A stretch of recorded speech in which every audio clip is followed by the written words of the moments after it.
Hello, everybody, and welcome to this latest edition of 4.0 and Below. I am your host, the Comic Grump, and where have I been? I don't know. Where the hell you been? Now, today is going to be a little interesting. Start off here real quick.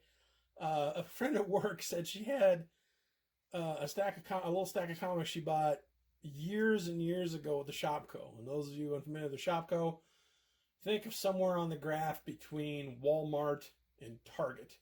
And Shopco finally kind of falls in between there somewhere.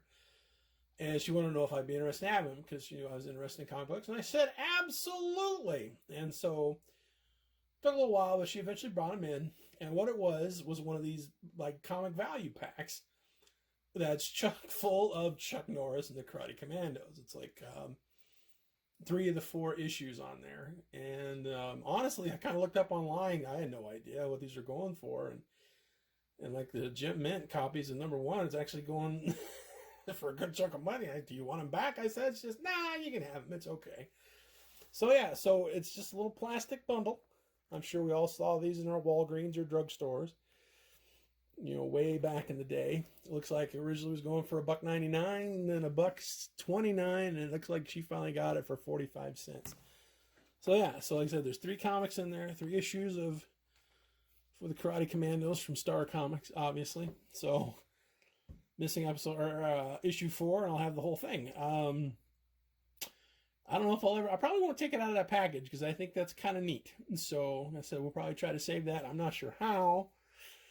Maybe put it in a magazine bag or something, maybe. I don't know. So that to start off with.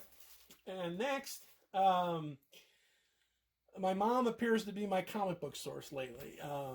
She knew somebody who knew somebody whose son had died back in like 89. And he had a box of stuff, a box of comics and magazines. She's had it for years. And she just never knew what to do with it. And after she became friends with my mom, apparently somehow they got to talking about it and found out that, my son's into comics. And they said, well, does he want them? And they said, he probably does. And sure enough, sure, I'll take them. And so we got a legacy box of mystery comics. Well, I know what's in there because I've already unboxed it. It was basically like a banker's box. It wasn't full or anything. There's some cool stuff in there, but, don't get crazy on your thoughts. It was kind of scattershot all over the place. But I thought there were some pretty cool things in there as I went to digging. And this is what I dug out. We got a Superman number 364. None of these were, some were bagged. Nothing was boarded. The majority of stuff was not bagged and boarded, so it's pretty beaten or eaten to a pulper. But I don't know how they were stored and everything. They were in pretty fair condition, I think. Also, we got Superman, one of the Radio Shack books with the TRS Computer Whiz Kids. I think there's 3 in total. I know I got the other one where Wonder Woman shows up. So 2 or 3 of those now. Yay! There's also a Secrets of Haunted House, number 24, that I didn't have. A Legion of Superheroes, number 282, that I didn't have. And that's it for the DC stuff. And let's see. We got a Godzilla, number 22. Got that one already. A Marvel Superheroes, number 96, featuring the Incredible Hulk. We had a few issues of Master of Kung Fu, The Hands of Shang-Chi, number 91. And number 98.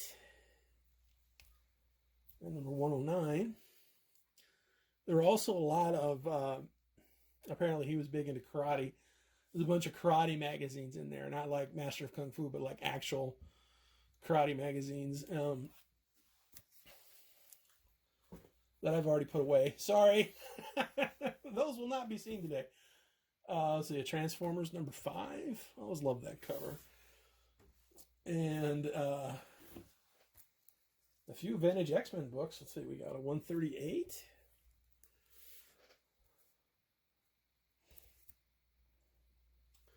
Number 149.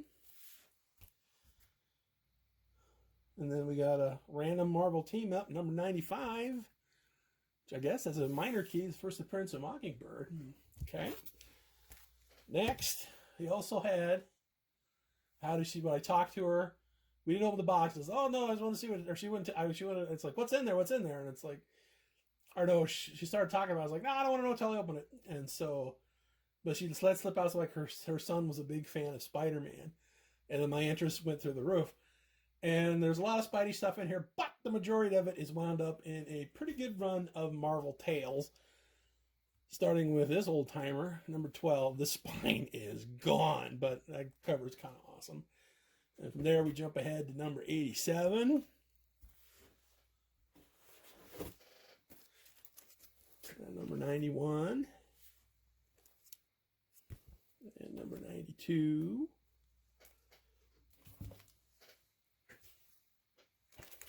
93. 94. And then 108. Yeah, for a while there, Doc Ock and Aunt May were a thing, if you can believe that. And jump to 110. Fighting the Molten Man. 111. Fighting the Tarantula. And 112, which I think was either in the originals, like the second or third appearance of the Punisher. And let's see. And then number 116, where he's fighting a bear. I thought that was kind of funny. 118. 119. And 120. And that's it for the Marvel Tales. Okay. There's also another one. It's a PSA. Looks like Spider-Man and Power Pack. So that was this cooperation with the National Committee for Prevention of Child Abuse. Okay. I was on board for that kind of stuff. Okay. There's also one Peter Parker, Spectacular Spider-Man, number 45. And here, this is good fun. Let's see, there's also a few Amazing Spider-Man, starting with number 209. And this one was really happy to see this one. Number 210, which is the first appearance of Madam Web. 211, teaming up with Subby. I don't think that's the issue that spawned 1,000 memes. I think that's or memes. I think that's a different one. And then also 212, which I believe is the first appearance of the Hydra Man, which is extremely cool. And then issue 219. Okay, and that's it for the Spider-Man stuff.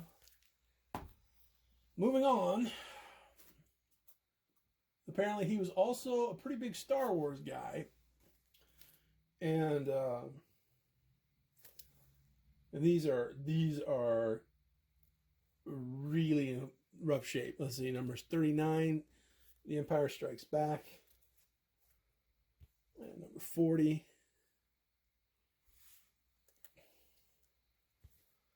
And number 41. And 42. Well, basically, yeah, he had the entire Empire Strikes Back adaptation here. 43. And 44. This one's probably the worst of the bunch. There's a chunk missing down there, a chunk missing up top, but it's still pretty cool. And then also issue number 45. Death Probe. Okay, that's pretty cool. And here, Which finally leads us probably to the biggest prize in the box. And these were all bagged, and it's one of these things that's like, boy, you protect your comics and it pays off in the end. A full run of the original Star Wars adaptations too, starting with number 1. It's kind of chewed up on the side there, but otherwise I think that's in pretty good shape. And the rest of them are in fantastic shape, considering everything that they were stored in. Number 2, number 3, number 4, number 5, and then number 6. And that's it for the comics. Again, there were some Kung Fu magazines in there, and then like a bunch of coverless Mad magazines and Crack magazines from, I'd say, about 82 to 83, probably. Maybe 6 or 7 in total. So, like I said, that's a hell of a legacy box as far as I'm concerned. And his mom was so happy that she finally was able to pass on the happiness, and it made her happy. And we talked about her son for a while, and she told me stories about him, which I thought was pretty cool. And so, so I'll probably take these and I will fold them into my stuff. And a posthumous thank you for the contribution, and thanks to the family who was willing to let these all go to a good home. So that's it for this episode of 4.0 and Below. This is your host, Comic Grump, reminding you to never ever be embarrassed about what you can afford comic book wise, and stay in touch with your mom. Who knows what they're going to find for you. So until next time, we'll catch you later. See ya. Bye bye.